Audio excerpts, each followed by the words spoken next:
Hello students, this video is for class 8 science. I am going to revise chapter 4 here, that is materials, metals and non-metals. So today we are going to learn about what are metals and non-metals. We will find out the physical properties of metals and non-metals, as well as we will see the uses of metals and non-metals. So let's get started. Metals and non metals जो होते हैं वो elements होते हैं. Elements क्या होते हैं? Elements are the pure substance that are present, that are found in this world, and they are made up of same kind of atoms. दुनिया में जो भी प्योर सबस्टेंस, ऐसे प्योर सबस्टेंस जिनमें एक ही टाइप के एटम्स पाए जाते हैं, उन्हें हम एलिमेंट्स कहते हैं. और एलिमेंट्स की ख़ास बात ये भी होती है कि उन्हें आप किसी भी केमिकल तरीक़ों से उनके और छोटे सिंपलर पार्ट में डिवाइड नहीं कर सकते हैं. ठीक है.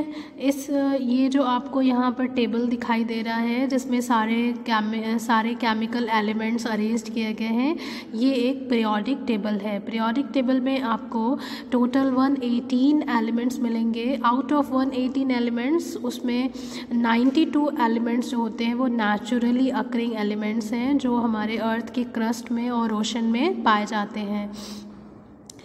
The periodic table is a tabular arrangement of chemical element that is arranged by increasing atomic number. Periodic table एक तरीके का tabular arrangement होता है जिसमें chemical elements को उनके increasing atomic number के basis पर उन्हें arrange किया जाता है. ठीक है. तो ये जितने भी 92 chemical elements, naturally occurring chemical elements दुनिया में पाए जाते हैं, उनको आप दो कैटेगरी में डिवाइड कर सकते हो on the basis of their physical and chemical properties. एक मेटल, दूसरा नॉन मेटल. यहाँ पर आप देख सकते हो कि ये जितने भी एलिमेंट्स हैं यहाँ पर मेटल्स और नॉन मेटल्स की कैटेगरी यहाँ पर दिख सकती है आपको. ये जो येलो कलर से आपको जितने भी एलिमेंट्स डिनोट किए गए हैं, they are non metals.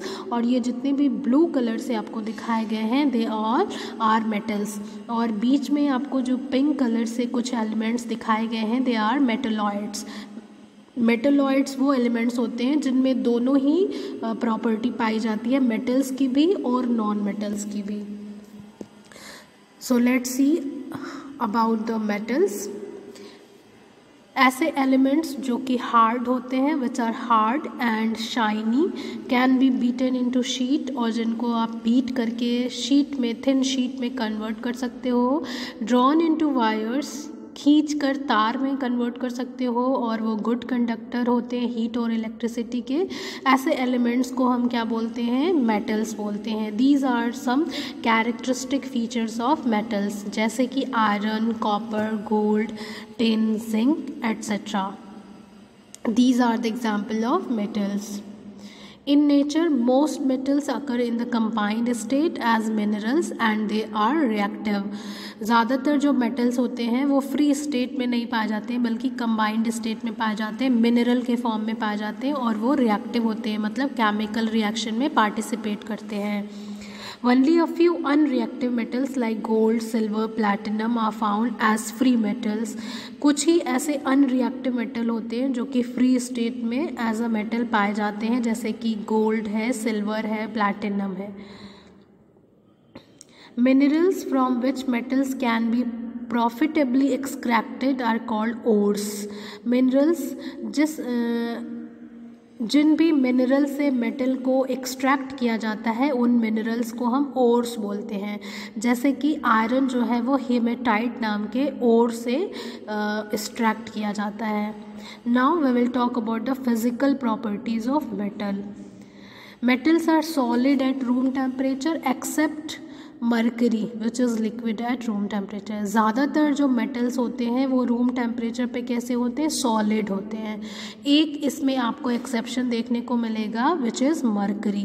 Mercury जो होता है वो रूम टेम्परेचर पर लिक्विड फॉर्म में होता है. बाकी जितने भी मेटल्स होते हैं वो सारे सॉलिड फॉर्म में, स्टेट में आपको रूम टेम्परेचर पे मिलते हैं. Second, property of metal, they are generally hard and strong. Metals generally क्या होते हैं, हार्ड, बहुत ही हार्ड होते हैं, टफ होते हैं और स्ट्रॉन्ग होते हैं। लेकिन दो ऐसे मेटल होते हैं, सोडियम एंड पोटेशियम, जो कि सॉफ्ट सॉलिड होते हैं। दे आर सॉफ्ट, सॉलिड तो होते हैं बट दे आर सॉफ्ट, इतने सॉफ्ट होते हैं कि they can be cut with a knife. इनको आप नाइफ से कट कर सकते हैं, जैसे कि आप यहाँ पर सोडियम को देख सकते हो, and this is the potassium. Third, they are good conductor of heat and electricity.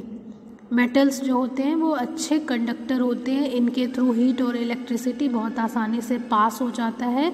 Copper is the best conductor of electricity followed by gold and aluminium. Next आपका जो प्रॉपर्टी है मेटल का, वो है metal such as gold, silver and copper all have lustre, that is they have an ability to shine and reflect light, therefore they are called lustrous. ज़्यादातर जो metals होते हैं वो कैसे होते हैं, लस्ट्रस होते हैं, मतलब उनके पास शाइनी अपीयरेंस होता है, और इस वजह से उनको बहुत सारी चीज़ों को बनाने में यूटिलाइज़ किया जाता है, like jewellery and all. The property by virtue of which metal can be beaten into sheet is called malleability. We use aluminum foil to pack food. यहाँ पर एक आप और प्रॉपर्टी देख सकते हो मेटल की, दैट इज़ malleability. malleability का मतलब होता है कि आप मेटल को अगर आप बीट करते हो तो ये शीट में कन्वर्ट हो जाता है, ठीक है। malleability is the ability of a substance to be hammered or rolled into a thin sheet. Gold is the most malleable metal. Gold जो है वो सबसे ज़्यादा malleable metal होता है। यहाँ पर आप एक और एग्जांपल देख सकते हो, एल्यूमिनियम फॉयल। ये जो एल्यूमिनियम फॉयल है ये एक थिन शीट के रूप में पाया जाता है, और आप देख सकते हैं कि कैसे ये शीट के फॉर्म में पाया जाता है। तो एल्यूमिनियम को हमने स्प्रेड आउट करके, बीट करके थिन शीट में कन्वर्ट कर दिया है। तो ये एल्यूमिनियम फॉयल जो है एल्यूमिनियम की मैलेबिलिटी की ही वजह से पॉसिबल हो पाया है। तो ये मेटल की एक प्रॉपर्टी है, malleability. The property by which metals can be drawn into wires is called ductility. Metal के पास एक और प्रॉपर्टी होती है जिसको हम बोलते हैं डक्टिलिटी। डक्टिलिटी वो एबिलिटी है जिसमें हम मेटल्स को ड्रॉ करके वायर में कन्वर्ट कर सकते हैं। जैसे कि यहाँ पर ये देखिए, कॉपर मेटल को खींच कर ड्रॉ करके कॉपर वायर में कन्वर्ट कर दिया गया है। Metals are sonorous, they produce sound when struck. एक और प्रॉपर्टी है मेटल्स की, वो क्या है कि उनके अंदर सोनोरिटी होती है। जब उनको किसी चीज़ से हिट किया जाता है तो उसमें से साउंड प्रोड्यूस होता है। The ability of metals to produce sound when tapped with a hard material is known as sonority.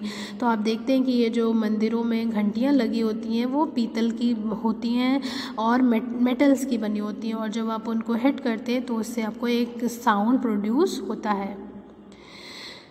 With the exception of sodium and potassium and mercury, most of the metals have high melting and boiling point.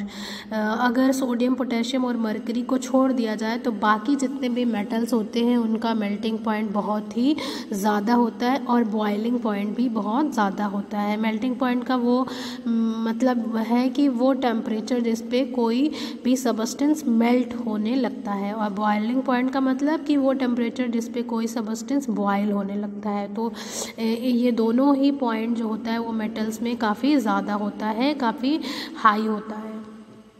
यहाँ पर आप देख सकते हैं कि aluminium का जो melting point है वो 660 डिग्री सेल्सियस है ना, और कॉपर का 1083 डिग्री सेल्सियस। अगर आप कास्ट आयरन का देखेंगे तो इट इज़ 1300 डिग्री सेल्सियस। तो देख सकते हैं कि यहाँ पर इसका जो मेल्टिंग पॉइंट है वो कितना ज़्यादा है। Metals have high density. Next property है, मेटल्स जो होता है वो काफ़ी डेंस होता है। डेंसिटी का मतलब होता है कि इनमें जो एटम्स होते हैं वो बहुत ही क्लोजली पैक्ड होते हैं। यहाँ पर आप देख सकते हैं arrangement of atoms, they are very closely packed. And जिस भी सबस्टेंस में मेटल्स बहुत क्लोजली पैक्ड होते हैं वो उतना ज़्यादा डेंस होता है। तो उनके एटम्स के बीच में काफ़ी लिटिल स्पेस, काफ़ी कम स्पेस होता है, क्योंकि उनके एटम्स काफ़ी करीब करीब होते हैं और इस वजह से वो काफ़ी डेंस होते हैं। Most metals have tensile strength. Metals, ज़्यादातर मेटल्स बहुत ही ज़्यादा उनके पास टेंसाइल स्ट्रेंथ होती है। टेंसाइल स्ट्रेंथ का मतलब होता है maximum load that a material can support without breaking when being stretch. किसी भी कोई भी मटेरियल कितना लोड, मैक्सिमम लोड वो कैरी कर सकता है बिना टूटे, है ना। तो ज़्यादातर जो मेटल्स होते हैं उनकी टेंसाइल स्ट्रेंथ बहुत ज़्यादा होती है, वो काफ़ी हैवी लोड को कैरी कर सकते हैं। Now we will talk about the non-metals. Non-metals वो एलिमेंट्स होते हैं जो ब्रिटिल होते हैं। ब्रिटिल का मतलब कि टूट जाते हैं, छोटे छोटे पीसेस में टूट जाते हैं, डल होते हैं, उनका शाइनी अपीयरेंस नहीं होता है और can not be beaten into sheet और ड्रॉन इनटू वायर। इनको आप शीट या वायर में कन्वर्ट नहीं कर सकते हैं और ये पुअर कंडक्टर होते हैं हीट और इलेक्ट्रिसिटी के। तो इन कैरेक्टर्स वाले एलिमेंट्स को हम नॉन मेटल्स कहते हैं, जैसे कि ऑक्सीजन एंड नाइट्रोजन। ये फ्री स्टेट में एयर में पाए जाते हैं और कंबाइंड स्टेट में अर्थ की क्रस्ट में पाए जाते हैं। The noble gas helium, neon, argon, krypton, xenon occurs only in free state. तो ये सारी जो नोबल गैसेज हैं ये भी नॉन मेटल्स हैं और फ्री स्टेट में पाई जाती हैं। Now we will talk about the physical property of non-metal. Non-metals are gases or solid at room temperature except bromine which is liquid at room temperature. Non-metal ज़्यादातर gas और solid form में state में पाए जाते हैं, लेकिन एक यहाँ पर एक्सेप्शन है, ब्रोमीन। ब्रोमीन जो है वो रूम टेम्परेचर पर लिक्विड फॉर्म में पाया जाता है, तो ये एक एक्सेप्शन है। Non metals do not have lustre except iodine and graphite. Non metals में जनरली शाइनी अपीयरेंस नहीं होता है, लेकिन दो इसमें एक्सेप्शन है, जैसे कि आयोडीन और ग्रेफाइट। अगर आयोडीन और ग्रेफाइट को आप देखेंगे तो इनमें शाइनी अपीयरेंस होता है। You can see here this is the iodine and this is the graphite, they are shiny in appearance. तो ये एक्सेप्शन है। इनके अलावा जितने भी नॉन मेटल्स होते हैं वो लस्ट्रस नहीं होते हैं। They are bad conductor of heat and electricity. Non metals जो है वो बहुत ही पुअर कंडक्टर होते हैं हीट और इलेक्ट्रिसिटी के लिए, और हीट और इलेक्ट्रिसिटी इनसे अच्छे से पास नहीं हो पाता है। Non metals are brittle, that is they are neither malleable not ductile. Non metals कैसे होते हैं? ब्रिटिल होते हैं, मतलब कि अगर आप उनको हैमरिंग करेंगे या ड्रॉ करेंगे, खींचेंगे तो वो छोटे छोटे पीसेस में टूट जाएंगे और ये काफ़ी सॉफ्ट होते हैं। लेकिन इसमें एक एक्सेप्शन है, डायमंड। डायमंड जो है वो हार्डेस्ट सबस्टेंस है, नेचुरल सबस्टेंस है इन द वर्ल्ड। बाकी जो भी जितने भी डायमंड के अलावा बाकी जितने भी नॉन मेटल्स होते हैं वो कैसे होते हैं? ब्रिटिल होते हैं, मतलब कि टूट जाते हैं, सॉफ्ट होते हैं। जैसे यहाँ पे आप देख सकते हैं सल्फ़र, ये सल्फ़र को अगर आप हैमर करेंगे तो ऐसे ये छोटे छोटे पीसेस में टूट जाएंगे। They usually have low density, इनकी जो डेंसिटी होती है वो काफ़ी लो होती है, मतलब कि इनमें जो एटम्स होते हैं वो क्लोजली पैक्ड नहीं होते हैं, दूर दूर अरेंज्ड होते हैं। Non metals have low melting point and boiling point. Non metals का जो मेल्टिंग एंड बॉइलिंग पॉइंट होता है वो काफ़ी कम होता है in comparison to the metals. Non metals are non sonorous. Non metals को अगर आप स्टक करेंगे या किसी चीज़ से हिट करेंगे तो उसमें से कोई आवाज़ नहीं आएगी, साउंड प्रोड्यूस नहीं होगा। Now I talk about the metalloids. Metalloids वो एलिमेंट्स होते हैं जिनमें दोनों ही प्रॉपर्टी होती है, मेटल्स की भी और नॉन मेटल्स की भी, जैसे कि boron, silicon, germanium, tellurium, arsenic and antimony. Now we will talk about the uses of metals and non-metals. First of all we will talk about the uses of metals. Metals में अगर हम बात करें तो कॉपर एंड एल्युमिनियम जो होते हैं वो काफ़ी अच्छे कंडक्टर होते हैं इलेक्ट्रिक करंट के, तो इन्हें हम वायर के फॉर्म में यूज़ करते हैं। Zinc is used for galvanizing iron to protect iron from rusting. Iron को लोहे में जंग लगने से, रस्टिंग से बचाने के लिए हम उसके ऊपर जिंक की कोटिंग कर देते हैं, तो इसे हम बोलते हैं गैल्वेनाइजेशन। यहाँ पर आप गैल्वेनाइज्ड पॉट देख सकते हैं। इससे आयरन जो होता है वो रस्टिंग से बच जाता है। Silver, gold and platinum are use make jewellery. Silver, gold और प्लैटिनम के शाइनी अपीयरेंस और मैलेबल और डक्टाइल होने की वजह से इनकी हम ज्वेलरी बनाते हैं। Iron, copper and aluminum metals are used to make utensils for cooking and for manufacturing machine part. Iron, copper, aluminium को हम यूटेंसिल्स बनाने के लिए और मशीन पार्ट बनाने के लिए इस्तेमाल करते हैं, क्योंकि ये गुड कंडक्टर ऑफ हीट होते हैं, तो इनमें खाना पकाना बहुत आसान होता है. Mercury is used in thermometer. Mercury को हम थर्मामीटर में यूज़ करते हैं to measure the temperature. Lead is mainly used for making electrodes for automobile batteries and for making alloys. Now we'll talk about the uses of non-metals. Non-metals में अगर हम बात करें तो हाइड्रोजन का इस्तेमाल हम अमोनिया और इंडस्ट्रियल केमिकल बनाने के लिए यूज़ करते हैं. लिक्विड नाइट्रोजन का यूज़ हम रेफ्रिजरेंट की तरह इस्तेमाल करते हैं रेफ्रिजरेशन में, storing human organ at low temperature. और सल्फ़र का इस्तेमाल हम करते हैं sulphuric acid, sulphur dioxide gas, sulphur drug बनाने के लिए. सल्फ़र का इस्तेमाल हम वल्कनाइजेशन ऑफ रबर में इस्तेमाल करते हैं, गन पाउडर बनाने के लिए करते हैं. फास्फोरस का इस्तेमाल हम फर्टिलाइज़र बनाने के लिए करते हैं. सिलिकॉन का इस्तेमाल हम एज अ सेमी कंडक्टर करते हैं और उससे माइक्रोचिप्स बनाते हैं. क्लोरीन का इस्तेमाल एज डिसइंफेक्टेंट यूज़ करते हैं ड्रिंकिंग वाटर को डिसइंफेक्ट करने के लिए. ऑक्सीजन आप जानते ही हैं एक ब्रीदिंग गैस है, इसको हम ब्रीथ करते हैं, इससे हमें जो है वो एनर्जी फॉर्मेशन में हेल्प मिलती है, एनर्जी प्रोडक्शन में हेल्प करती है. और breathing support system for patients के लिए भी हम ऑक्सीजन गैस का इस्तेमाल करते हैं. तो that's all for the uses of metals and non metals. अब हम असाइनमेंट की बात करते हैं. Here are some questions and you have to do in your practice copy. Find out the answer of these questions and write it in your practice copy. The first is fill in the blanks. Dash is the best conductor of electricity, followed by gold and aluminium. The property by virtue of which metal can be beaten into sheet is called. वो property जिसकी help से metals को हम beat करके sheet में convert कर सकते हैं, वो property का नाम आपको लिखना है. Dash is used in foil to pack food. कौन सा यूज़ किया जाता है food packing के लिए, foil बनाने के लिए. और property by which metals can be drawn into wire. Metal को हम वायर में किस प्रॉपर्टी के थ्रू बदल सकते हैं. The noble gas occurs only in state. किस स्टेट में नोबल गैस पाई जाती हैं. Dash is the non metal which is liquid at room temperature. कौन सा नॉन मेटल रूम टेम्परेचर पे लिक्विड फॉर्म में पाया जाता है. Question number 7. Dash and dash are non metal which has lustre. कौन कौन से नॉन मेटल ऐसे हैं उनका नाम लिखना है जो लस्टरस होते हैं. The only liquid metal is. कौन सा सिर्फ ऐसा मेटल है जो लिक्विड फॉर्म में पाया जाता है. Boron and silicon are example of. Boron और सिलिकॉन किस चीज़ का एग्जाम्पल है.